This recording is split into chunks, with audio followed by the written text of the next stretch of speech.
How often does this happen to you?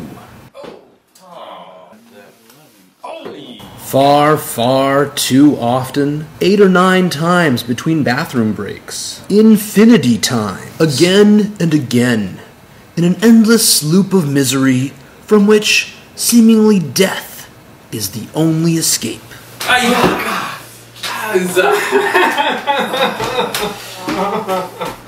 Every time.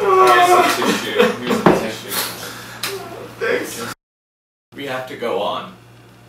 The settlers of Catan would want us to keep playing. I got wood for sheep. I have some barley. Backgammon. One of the problems, when you're playing Settlers is the pieces start shifting and start going all over the place. And you spend a lot more time, playing with the arrangement of the board than you'd really like. You're not playing the game, you're playing around with the cardboard. The frames are a little warpy on their own, and especially, as they get older, and then when you have people's hands moving around the board that tend to knock stuff over, somebody bumps into the table and the board, has shifted all over the place. It's a real annoyance. Like the soup is coming, I'm bringing it off the stove kind of right now, so One of the other problems that I've had while playing Settlers is sometimes, this is getting really hot in my hand. you want to play Settlers on the kitchen table, the biggest surface in the house, and then all of a sudden it's dinner time and there's a meal that needs to be served on that same table. There's not one piece, so it's really difficult to move a Settlers board of a game in progress to another location. So I thought I could solve that problem as well. Maybe it'll just scab over, probably. Oh, yeah, scab over. Yeah, don't worry about that. One of the first things I did after I fell in love with the game was, I wanted to go out to my favorite drinking establishment and play it on the patio.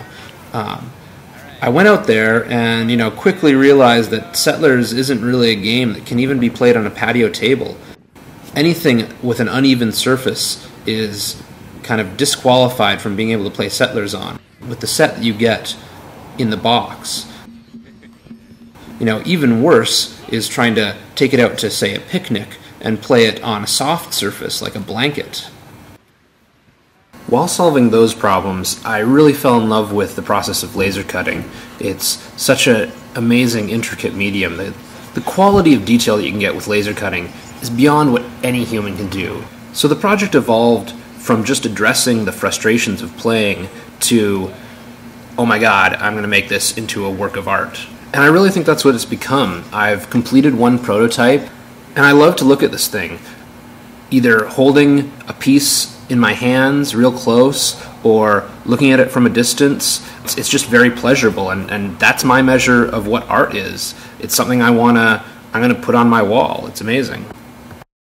So this is where you come in.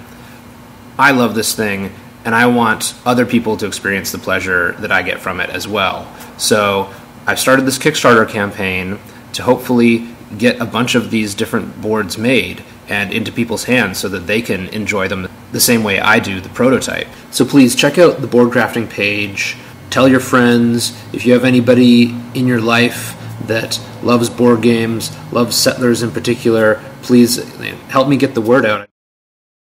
I often get questions about trademark and copyright regarding this project. I just want to make clear that this is an accessory to the game. You still need to buy a Mayfair version of Settlers of Catan to use this board. This is not endorsed or affiliated in any way with Mayfair Games or the trademark holders of Settlers of Catan.